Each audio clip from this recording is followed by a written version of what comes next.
by sex. Eyes that mock our sacred institutions. Bedroom eyes, they call them in a bygone day. They're the eyes of a man whose lust knows no bounds. Well, hello everyone. Welcome back to Horny Creek. My name is Mark. With me as always is my wife, Carol. How you doing today, Carol? Hey, what's up? Not much. It's been a good week here. It's October 6th, 1999, and we are rocketing forward with episode 2, season 3, Dawson's Creek. Yes, we are. And our cat is trying to... Our cat wants to play. break things and steal chairs and knock over wires. That's right. Steal chairs. He did steal my chair. Our cat's been robbing the local banks. Yeah? Yeah. What about it? There's another cat trying to break in the room. Is that what that is? Yes. Great. The other cat is at the door now. We're fucking under siege by cats. This is like a Alfred Hitchcock movie. Manifest. Save us. Oh, my Lord. Anyway, we had 3 cats in here recently, but Yeah. we got rid of the third one. We We rid didn't get rid of it. rid of the third one. We were cat sitting, Yeah, we were cat sitting for someone. and the cat went home. Thank God. Anyway, speaking of going home, though, homecoming. That's the name of this episode. It is. Dawson, but there's no homecoming dance. Yeah, there's no homecoming. Is that a homecoming game? That they don't even play the game, do they? No, it's the homecoming like pep rally. I don't Yeah. know if they're going to play the game next episode or Probably not. I don't know. Football's not really a big point of contention on the show. I mean, at least it hasn't been, but it seems like they're about to make it. Maybe They've got Dawson's dad coaching. They've got Jen as the head cheerleader. right. And in this episode... The giving head cheerleader. Oh, my God. What? That's awful. That's just mean and wrong. And in this episode, Jack yeah, ends up on the football team as Yeah. well. he's a wide receiver and not just for guys. Right. Yeah, he's talking with... Who the fuck was he talking with? Well, Jen. Was it Jen? Okay. Yeah, so, because she's on the field practicing cheerleading. They have this weird, like, unaffected Gen X kind of cheer that she's come up with for them. Because remember in last episode, she ironically tried out for the cheerleading team and then got made the head cheerleader, and Little Miss Perfect cheerleader got kicked out. Yeah, which is hilarious. The one that looked like Cindy Lou Who. And so, yeah, exactly. And so now they're all like, rah, rah, sis boom ba. Like one of her cheers is something like, well, you might beat us, but who cares? You'll work for us one day. And it's like, okay, great.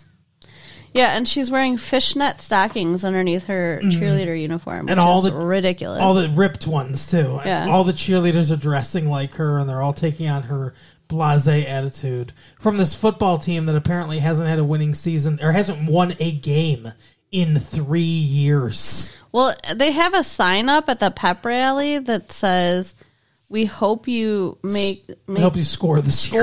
score a goal. No, No, just score. no. We hope you score. We hope you transition to hockey, or maybe play European style football Oh my! and score a goal. No, it was funny though watching the football practice. As you pointed out, it's very fun to watch all these middle-aged men pretending to be teenagers playing football. I was thinking like later, Coach Leary, I guess we'll call him, is going through the locker room, like doing locker searches and stuff like that, and being like, "Oh my god, I found pills. What, you're taking steroids?" And one of the guys like, "No, it's minoxidil. What's that? It's for hair loss." Oh, I thought you were going to say Viagra. Viagra would have been a better joke. Why don't you write these? Oh, but yeah. So No, there were some balding men. they weren't balding. Some had some male pattern baldness going on. Also, I noticed that when he announced the people, he only announced 2 linebackers. What are we running? Like we're running a 6-4 defense, or what's going on? I wish that I could understand the jokes that you're This making guy's right now. loading up the defensive line here. Or maybe he's playing a nickel package or a dime package. I understand package, nickel, and dime. Do you? I do. Anyway, we have to step away from the sports references. Step away. Episode started with Dawson and Pacey chatting in the hall. Yeah, not in Dawson's room. No, yeah. Oh, no. They're changing things up on us. Yeah, because the last episode started in a bus, and this episode started chatting in a hall. I'm very sad about I that. know. No more Dawson's room every episode. I guess it's just because, Joey's not in his room anymore. So. Yeah. So, yeah, they're talking about how he almost got laid but didn't. Yep. And Pacey's going on, like, a rant about how, I don't know, sexy Eve is and Dawson should take advantage of it or whatever. I don't know. When you find a woman like that, you've got to fuck her because her body's made for fucking. And, that's literally...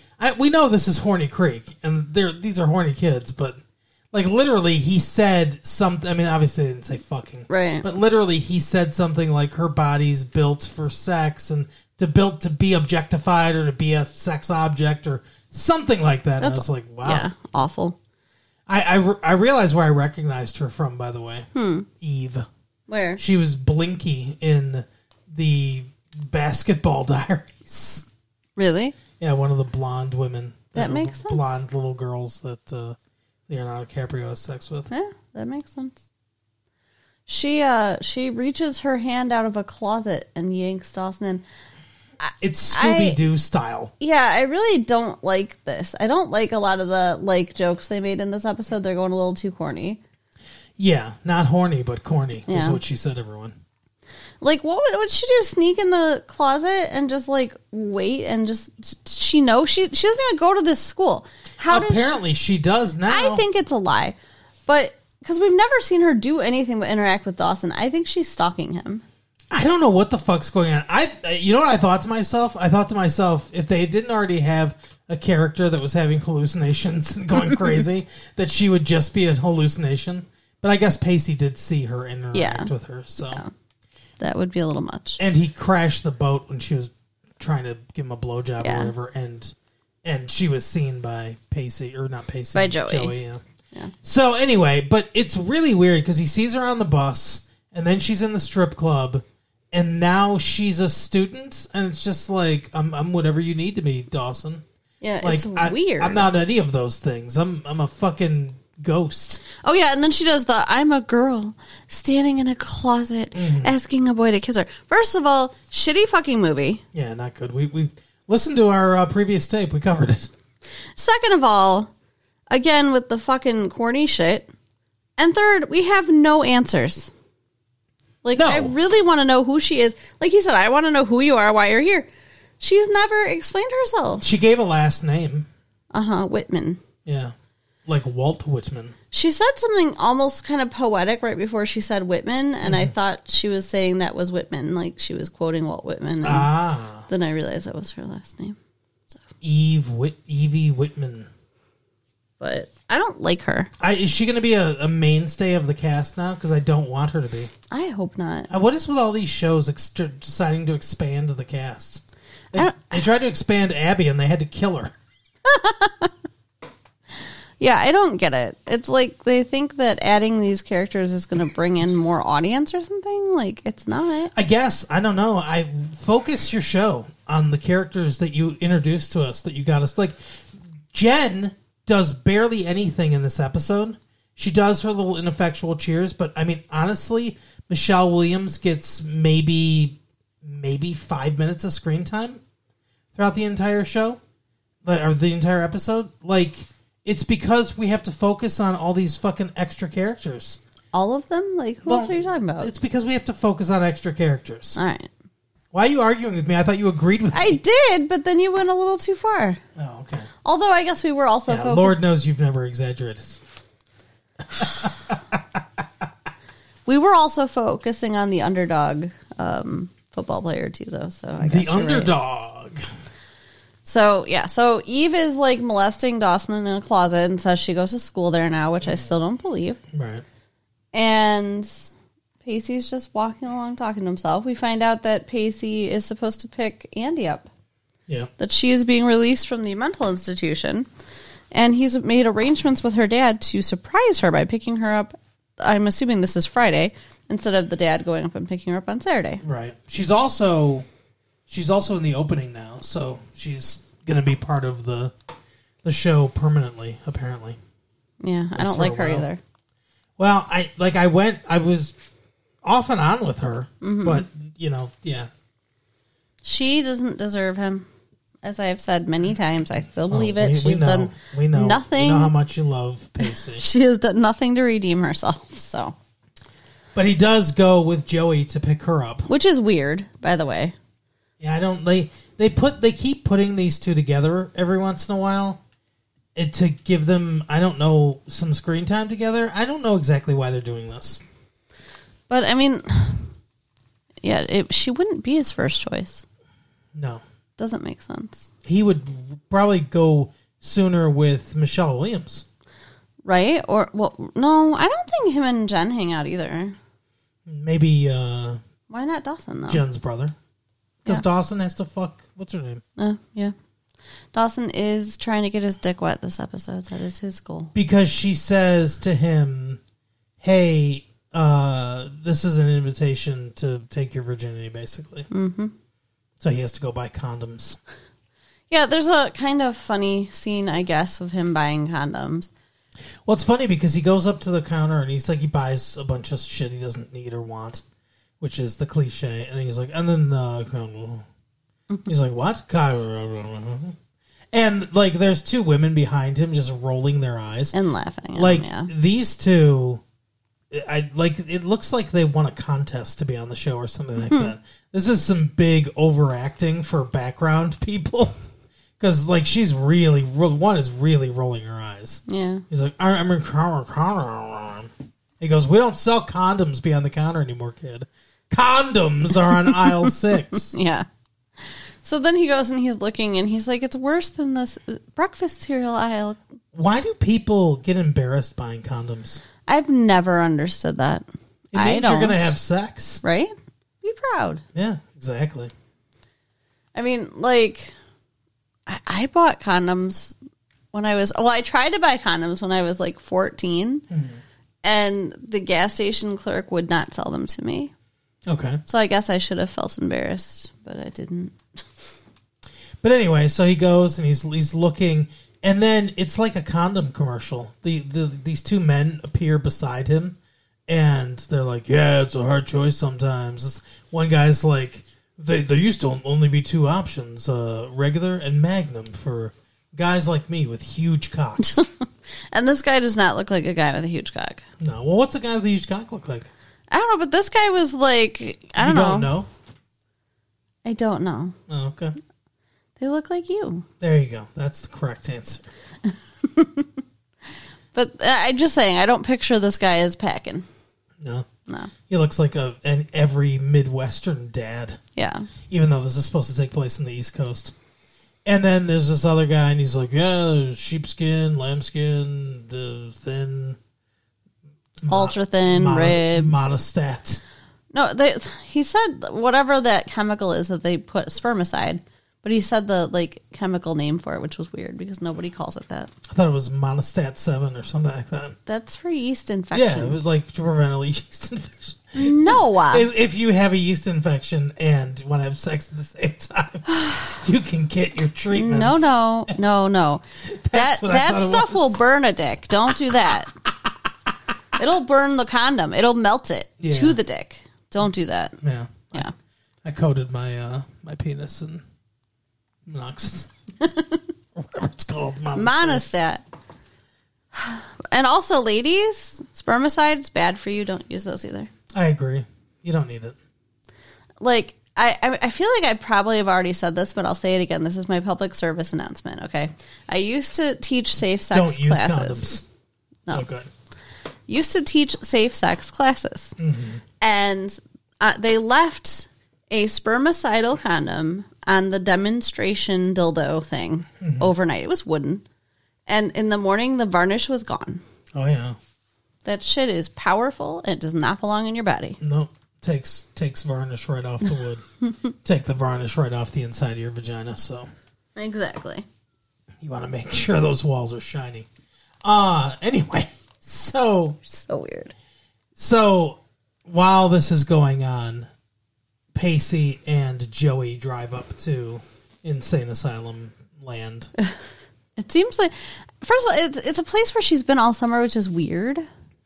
Yeah, well, and like, so the dad appears at the beginning of the episode, by the way. Yeah. Trying to be a better dad, I guess. And he's like, hey, so they say she's cured. And he's like, well, they say, yeah, but like, they also caution, mental health, it's like never over, which is... You're never out of the woods. Which is correct. I mean, you have to be vigilant and everything. If you have a mental illness, I would assume. You got to take care of yourself. Yeah, and take medication, do all the stuff you're supposed to do.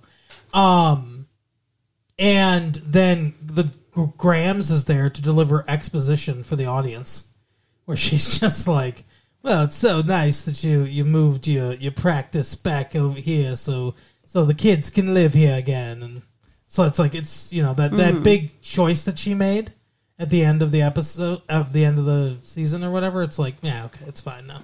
She can be in the show again. Yeah, she's not actually going to be gone. So the dad is going to be there. The dad's moving back. But notably, he doesn't want his son to move back in. Yeah, he says, I think you should still live here. Now, he says, because of the changes you're going to be making in your life, I think it'll be easier for you to do that without me. I agree. I don't think he's being a dick. Jack feels very rejected by his dad. Right. And thinks that, you don't want me to live there. And maybe there's a little bit of that. But I really do think that his intentions are to help him. Yeah. I understand Jack's point of view, and I understand why Jack would be hurt. Yeah, but sure. But I do think his dad is trying to be nice. I think his dad is trying to think about what's best for Jack, honestly. Because his dad knows deep down that he's an asshole, and that he's not going to be able to keep being nice all the time. I'm still homophobic, so... Yeah. So stay away from me. We'll have coffee once a week. That's about all I can tolerate. Yeah, there you go. But anyway, so they go up to get Andy. Yeah, and this is ridiculous, too. This is another one of the corny, stupid joke things. So Pacey says, I'm here to pick up Andy McPhee. It's a surprise. And I was just going to say, by the way, it's really weird because I'll let you tell what happens, but Pacey goes in first and tries to talk to the woman behind the desk. And then Joey goes in and tries to talk to the woman behind the desk. And in both instances, every other shot is shot normally. Mm-hmm. But the shot of them talking to the person, it's like fucking Silence of the Lambs. Like, it's a full-on front shot with them looking directly down the barrel of the camera, basically. I mean, they're not really looking right at the camera, like in Silence of the Lambs, but they're facing the camera and speaking right in that direction. And it's really weird and off-putting and like a big like tonal shift from every other shot in the show. It's really, I noticed it's really weird. It's a really out-of-place shot. I think I get what they were trying to do, but it's a really weird way to shoot it if you're not... Like in Silence of the Lambs, it's meant to be unsettling. Mm-hmm. Like, that's why it's shot like that. When she goes and sits down with the guy that runs the...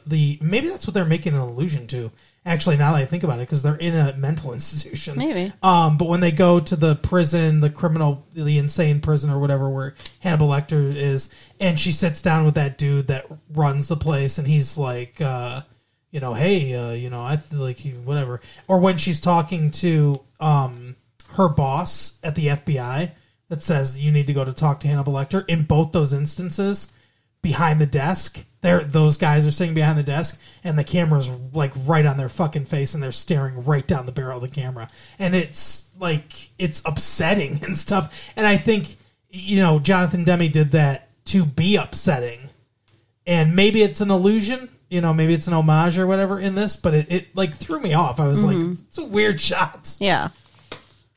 But anyway, so he says he wants to pick her up. Yeah, and I think maybe part of why they were doing that too is just to show how intrusive they're being. Maybe. Because this lady is like, no, because she needs to consent to that, and you can't talk to her to get her consent because visiting hours are over. Mm-hmm. first of all, she's a minor, and she's she 16. doesn't need to consent to shit. Her dad should be the one picking her up. And if he wasn't going to pick her up, you'd think he'd at least have called ahead. Yeah, there should be some sort of... Like, yeah, you don't just show... Like, a 16-year-old just doesn't show up to pick up another 16-year-old from a mental institution and just like, give her to me. Yeah. Like, that's not how that works. It's a day early, but, it's all good. Yeah, it's not how that works. So Joey goes in and says she wants to check herself in. And the lady's like, you can't do that. This is a private institution. We're not a walk-in. Yeah. And she's like, well, then you're going to have to listen to me because somebody's got to. And she sits down on the counter, like in the window of this woman's like reception area. What the fuck? Why are they not calling security? Yeah. Why is this supposed to work? Yeah, why is she allowing this to happen? And So weird. She starts telling her the story of Dawson's Creek. Yeah. Starting with season 1. And she's like, and the woman's just enraptured with it.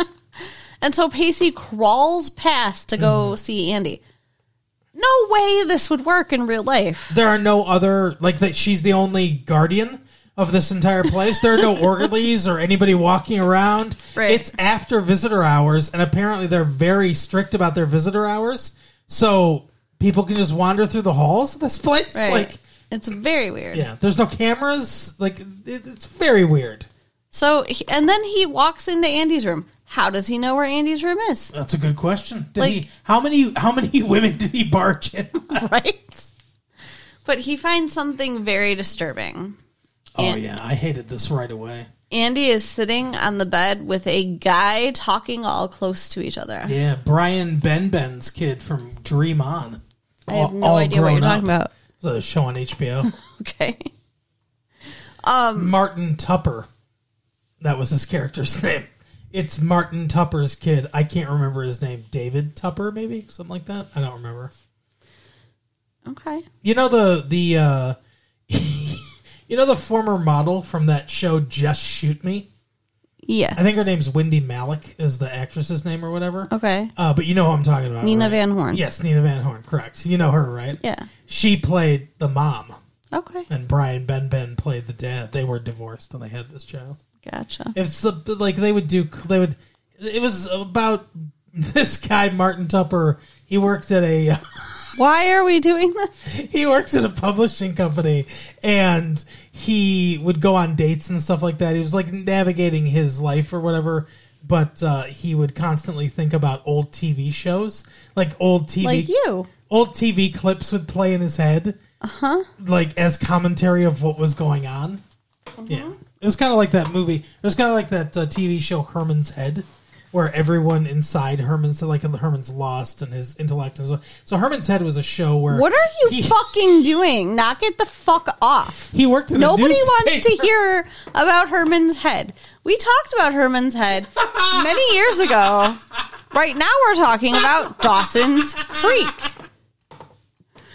We did talk about Herman's Head. You're right. So Pacey walks in on his girlfriend talking to this dude. Yeah, and Andy's lust is like, hey, Andy does not look happy to see him. no, not at all. They haven't seen each other all summer. Like, that was... They're both on a bed, Yeah. like sitting there talking very close to each other. And, like, what kind of place is this? No shit. Because They just let anyone fuck anyone that they want to, apparently. I mean, two minor people of the opposite sex. Yep, that have mental problems. And they're just left alone in a room with a bed. Yep. Fuck that. Very nice rehab there for you. Right? So, obviously he's upset. Like, right away he can tell something is not right. And she even... I was upset. Yeah. And they named his character Mark. Yeah, they did. And she's even like, what are you doing here? My dad was supposed to give me a ride. Like, she seems like accusatory, not happy about it, because she wanted to finish her time with Mark. Yeah, exactly. We were going to have one more finger bang or whatever. So Joey wanders in. So how did Joey manage to get up there, by the way? I don't know. Like, Joey somehow got away. She bored the woman to death and then was able to slip past the thing. I don't know exactly what happened, but somehow she's able to get up there and no one cares anymore. Yeah. And she makes some kind of joke about, like, if we stay here much longer, they're going to keep me. Okay. Did they admit her? Did they let her come back? They're like, you know what? We've heard season 1 and part of season 2, and we think that, yes, you do need help. Oh, my God. Why do you keep telling Dawson that you want him and then telling him you don't want him and then telling him you want him and telling him you don't want him? Yeah, there are definitely some issues there. So they get Andy all packed up and take her back home. Yeah, apparently it's fine. Once Andy says, yeah, okay, I'll leave, she can leave. But, Pacey can tell something's wrong. He asked her a few times, like, what's up? Are you okay? And she's like, oh, I'm happy to see you. I'm happy to go home. And then we see her with her head turned, crying out the window. Yeah. Okay. Exactly. That's my response, too. I don't like her. She makes me angry. So they get back to Cape Side, and Pacey's like, hey, we should hang out, we should do this. Like, he's planning all these things that they can do alone together, like to have boyfriend-girlfriend time. Mm-hmm. And she's like, no, I don't want to do that. No, I just want to be around people. I just want to be regular people. She clearly doesn't want to be alone with them. And he's like, well, what am I? Mm-hmm. Which is a very good question. Yeah. I mean, yeah, she is not being right. So then they go to the pep rally and everything, and there's another really stupid joke and it's a really badly delivered line too, which is a shame because, as I'll give her praise later, the actress is actually a decent actress, but not good with the comedic lines, because they're at the pep rally and everything, and as mentioned before, Jack becomes a member of the football team. Because he's at the side. I don't know if we fully explained this. No, we didn't. He's at the sidelines, and the balls keep getting thrown in his direction or whatever. And being gay is good at catching balls. Oh, my God. But he keeps catching them and everything, and suddenly the coach is like, what the fuck? And this quarterback, who's a freshman, who's a really annoying little yippy guy, wants to be the star quarterback or whatever. And they're doing like first team versus second team drills, and there's only 2 quarterbacks because no one wants to go out for this football team because they suck. Are there supposed to be more than 2? I mean, there should be usually a depth chart. Well, quarterback wise, you want to go like 3 deep usually. Wow. Yeah. Okay. But anyway, so he's like, I want you to bring in a ringer. Bring Jack in. I want Jack to like whatever. And they have really good chemistry together, I guess. They're very successful, so. While I am afraid to open this can of worms, I would like you to explain to me why he would ask for a ringer and what exactly that means and why this happened.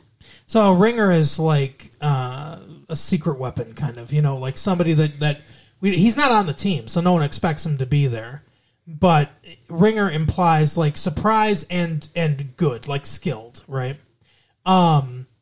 And he wants that because he thinks, based on, I guess, what he saw of the guy catching balls on the sidelines, that he was going to be good. And so that's why he wanted him. And then he targeted him every single time. Basically, that's what it looked like. And they just, I don't know, they worked well together. They didn't really establish like they had any kind of previous relationship like that. They could have said something like, oh yeah, we grew up by each other or whatever. We used to toss the ball around, blah, blah, blah, whatever. They didn't do any of that. So, yeah, that's why he gets on the team. Okay. But anyway, Andy's joke is, so Jack comes out and they're like, Jack, wide receiver, yay. And she's like, Jen's the cheerleader and Jack's on the football team? Did I go to the insane asylum and everybody else lost their minds? Yeah, that wasn't a good joke. And it's like hilarious, Andy. Well, it's not a good joke, and it was delivered really badly. Yeah. Yeah, no, I mean, to me, again, that was just another corny thing. Yeah. Another stupid thing. Another thing to make me not like her. And apparently that was the line for Pacey. Because he's like, let's fucking talk about this. Yeah, he takes her out in the hall and he's like, what is going on? And she's like, oh, I don't want to do this here. But if you're going to make me, then you have to promise to not interrupt me and let me finish. Mm-hmm. I don't see how she feels like she has any room for demands. Sure. But she's huh? Yeah, well, he says, he's like, do you want to end our relationship or whatever? And she's like, God, no, it's the last thing I want. Well, I don't know what you thought was going to happen when you were like unbuttoning some other dude's pants, lady. Spoilers. Sorry. Yeah, she starts talking about how she fell in love with Mark and how they had sex. Well, no, she doesn't say that. Pacey's like, you slept with him, didn't you? Like, and then she's like, and we felt terrible about it. Like, it was a big mistake and everything. He's got a girlfriend too, and we said we weren't going to tell our significant others. And just never do it again. Yeah. Just be friends. So, like, that's stupid too. And here's the thing too. So she's like, I didn't want to write you about him because I didn't want you to get jealous because we were just friends. So this is the thing I want to say before I get into my thoughts on this. This is why I think she's a good actress, because as she was delivering the lines and stuff, like, you have to forgive me, and like, you know, I don't know what to do if you won't forgive me and everything. I was thinking to myself, Pacey, you should forgive her, because I was like, she convinced me, like, that, like, oh, you know, this is a very special circumstance because she was crazy and like didn't know what she would like. She didn't even know if she would have ever come out of there and stuff like that. So she kind of convinced me, and I was like, you know what, it's somewhat understandable. But then when Pacey started talking, I was like, oh yeah, that's right. No, fuck that. Like, and like, you were so against it too. I was like, yeah, no, like, there's no real room for compassion here, I don't think, and especially with what Pacey says at the end, which we'll get to at the end of the episode. I think that's an excellent point too. But her acting was so good, and the speech was so good. I was like, I actually was kind of like following her emotionally. So, which is weird for me, because anyone that knows me knows that I like infidelity is like, oh yeah, the fucking worst thing in the world to me. But anyway, so she says like, oh, I did all this and everything, and that's the thing. She says, I didn't want to write about him because we were just friends and I didn't want you to get jealous. Because it was more than friendship from the very beginning. Exactly. That's why. Even before you guys quote-unquote bonded and stuff like that, you knew it was more than friendship. You knew that you were skating towards something you really shouldn't be. And you felt guilty and didn't want to admit it, didn't want to say anything about it. That's why you didn't say anything about him. That's why you didn't mention him. And, like, how is that helpful, by the way, for, like, her therapeutic recovery, to be, like, dealing with the guilt and the emotions and worrying about all these other people? Like, this is not what the being hospitalized or in a, mental treatment center is about. And that's why this mental treatment center shouldn't allow the horny teenagers to just, like, be in each other's rooms with no monitoring or anything. Ridiculous. Her dad needs to get his money back. No shit. But, yeah, and she's like, oh, he understood me in a way that, like, no one else could, and blah, blah, blah. And the other thing that is, like, that's, like, upsetting about it, too, is that she said, we slept with each other, and then we decided to just remain friends. We knew it was a mistake, so we decided just to remain friends. Which means this happened, like, maybe halfway through the summer, and they still continued to hang out and see each other all that time. And when he came, they were sitting on the bed together and whispering together and stuff like that. Being pretty intimate for people that aren't going to have sex again. Yeah. I almost wonder if she's lying that it was not more than once. But I guess with the way the show ends, I don't think they would reveal that or whatever. Yeah. There's no reason to. But, and the other thing is, the other reason that I don't think I could forgive her is because, like I said, I mean, she like convinced me and everything for a little bit, but then I thought back to when they first came to pick her up and how she acted when they first came to pick her up. That's a big red flag. Yeah. Because clearly there's still feelings there. Well, yeah, because she didn't want to, like, run up and hug Pacey because she's worried about Mark's feelings. Exactly. Yeah, no good. Fucked up. So, let's just finish their storyline. Okay. So, Joey says to Pacey after he's, left and he's upset about this, like, you have to go talk to her. You owe her that. What the fuck? Like, he just talked to her the same night. Yeah. Like, give him some time. I don't think that was fair. I don't think it's fair either. And she gives this big speech about how, like, if you hold on to this anger or whatever, like, you're going to lose that love and you're never going to get that love back, or, don't be like me and wait too long to forgive and stuff like that. And it's like, you know what? This is a completely different situation. Your dad was fucking selling drugs, and your boyfriend convinced you to do the right thing, and get your dad the help he needed and all that shit and everything. This is a very different situation than fucking some other guy. Yeah. And it's just, she's just working through her own guilt and projecting it onto him. Exactly. But anyway, he does go and find her by the creek or the pier or wherever the fuck they usually hang out. She's like, I was hoping you'd find me here. So annoying. And then he gives a very good speech. Of course he does. Because they have fantastic writers. Another one that convinces me the opposite way. Because basically what he says is, look, whether I forgive you or not, that's not what's going to keep us from being together. And he was like, of course, I forgive you or whatever. I'm always going to, I can always forgive you. And he says that their love was special, that she changed him, made him into way better of a person that he ever thought he could be.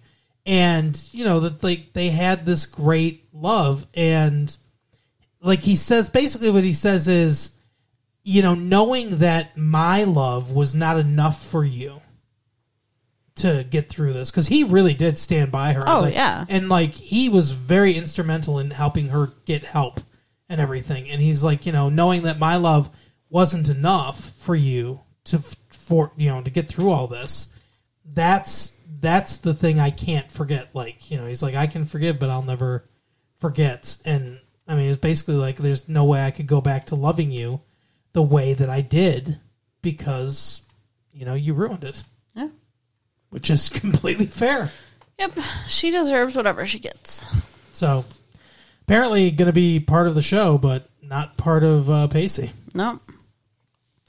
So then Eve first of all, earlier in the episode, Dawson is cornered by his dad and the principal to create a video of propaganda for the Minutemen, and they waste 5 minutes debating with the principal about whether or not it's moral to make a propaganda video and comparing it to the Nazis. Yeah.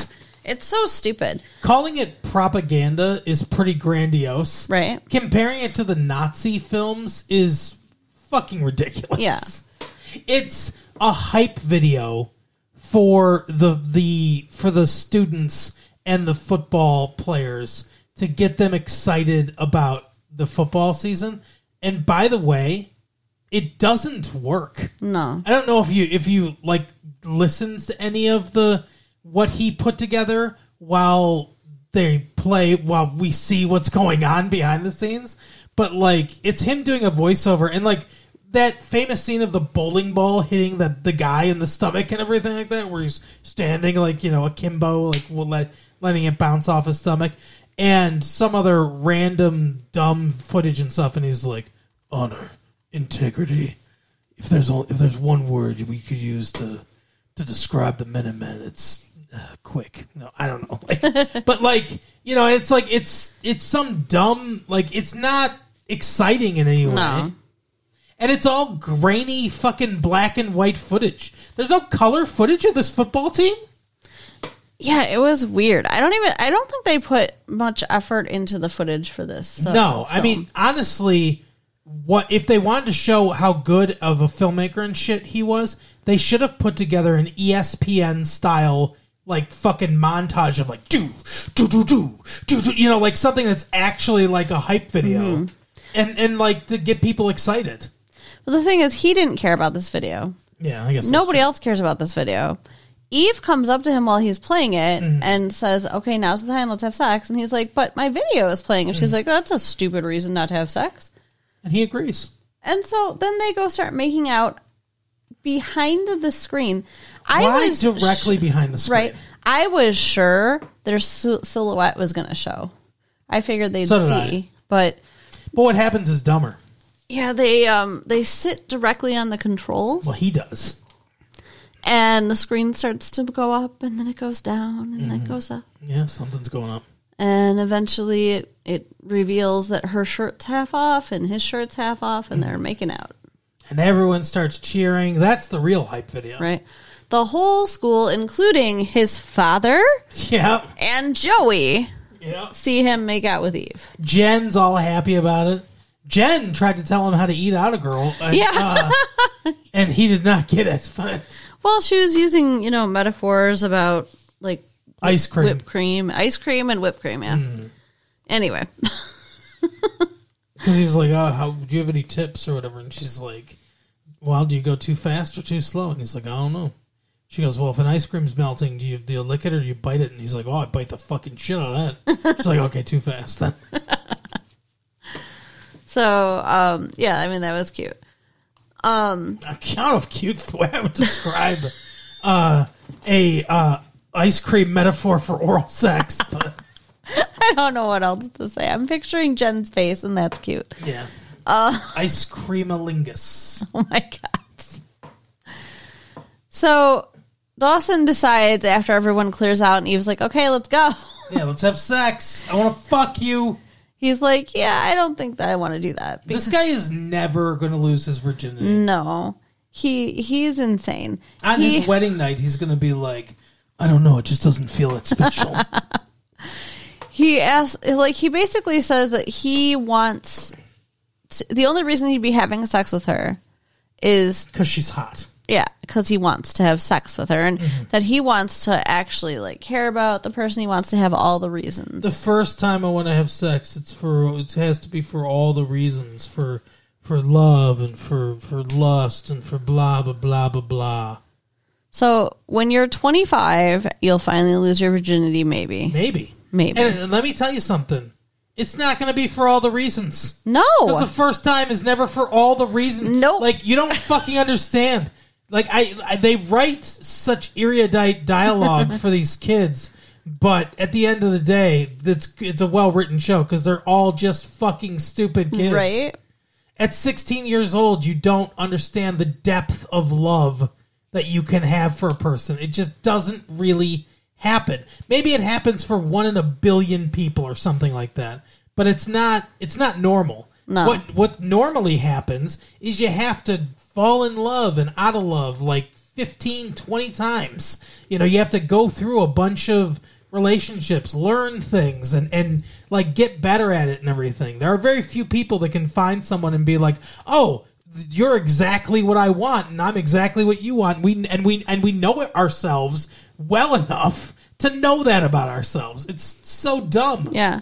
Well, honestly, at that age, even if they do think that they found the person, it's highly likely even if they might get married and then find out 5-10 years down the road that wasn't the person. So I feel like a lot of the high school sweetheart people that the successful, I'm not even talking about the successful ones, the ones that are married for 50 years or whatever, that's just fucking luck. Like you just got lucky. You found somebody that fit you at the time, and as you guys grew together, you actually grew similarly together. Your interests merged more together and stuff. And all that shit's luck. Because if you're 15 years old, when you're 25, even if you're with the person and still devoted to the person and everything, that doesn't mean that your brain is finally fully myelinized and everything. Doesn't mean you're going to be like you were when you were 15. Exactly. There are a lot of people that remain like they were when they were 15. Just more mature and a little more worldly and stuff. But there are a lot of people that are completely different when they're 25 from when they were 15. Right. And if you found that, if you both happen to be that kind of person, you just got lucky. Yeah. I mean, honestly. And good for you, but, that's not a normal route to take. But yeah, so Dawson's continuing to be the unrealistic, hopeless romantic that he is. And he's so frustrating. And then he gets home, and Joey's sitting on the dock waiting for him. Yep. I was honestly wondering, is she going to offer to have sex with him again? Because she was so upset. I know. She was so mad. She was glaring daggers at him that he was making out with this girl. What the fuck, Joey? Yeah, she has no reason to complain. You broke his heart again. Yeah. Like, Jack, fucking your dad. I'm pretty sure there was a third time, too, that she broke his heart. Because she just wanted to, like, be on her own or whatever. Yeah, she keeps doing this shit. Yeah. So they talk. And they actually have a really good talk. Mm-hmm. And she says that, his home is, like, north to her. And she's just drawn to it. Mm-hmm. And, I was thinking, it makes a lot of sense. Like, I was thinking to myself, as she's explaining how she feels about him and how she's just drawn back to him and stuff and how he's moved on, I was kind of thinking, like, a lot of people are probably thinking she's being too clingy and should be moving on, but it makes perfect sense because she lost her mom and then her dad. Yeah. And she has serious abandonment issues. Yeah. So it makes sense that she has more trouble letting go than an average person. Yeah, even though their relationship, mostly because of her, is done, at least for now. Who knows what they do in the future. Right. But, yeah, I mean, it does make a lot of sense. And he hasn't gone through any of that shit. No. It is nice when the show juxtaposes his charmed, sheltered life. I mean, his parents got divorced, and that's like the biggest trauma he's faced, basically. Yeah. Not that that's nothing or anything. No, it definitely is. Her mom died of cancer, and her dad went to prison, and she's lost her dad twice, yeah. And fucking Bessie's child and husband are just fucking gone. No, Bessie is still there. And no, Bessie's there, but her child and husband are gone. No, the baby and Bessie are there. The husband is gone. They never explained it. Why? Like, the last episode, Joey has a job because her sister has to be home with the baby. Where's her husband? I don't know. Why isn't the husband working? Why is the teenage high schooler working? Are they ever going to explain it to us? I don't know. I hope so. Oh, it's pissing me off. Real quick before we end the episode, because that is pretty much everything that happens in the episode. Except he gives her his necklace. Yeah, the young freshman quarterback runs up triumphantly to the stage, trips a little bit. Oh yeah, and then all of a sudden, it's fucking slow motion, and he's looking at Jen, and it's like, I mean, they might as well have just, I don't want to win. I mean, it was almost like I maybe cringe. Yeah, well, and he picks up one of her pom-poms and starts to walk away with it, and I mean, it was bad. My issue with this, though, is she's looking back at him, and he's a freshman, and there is no way that Jen Lindley is going to be interested in a freshman. You don't think so? I don't think so. I think she could look at it as an opportunity to mold some dude. Teach him how to eat ice cream? Yeah, exactly. Maybe. But yeah, anyway, that is the episode for the week. Carol, tell people where they can find their own ice cream cones. Not mine. No, absolutely. You can write us at latefee1994 at AOL.com. Check out our website at www.retrolatefee.com. Yep. And share the tapes with your friends. All right, we'll see you next time. Bye. Bye.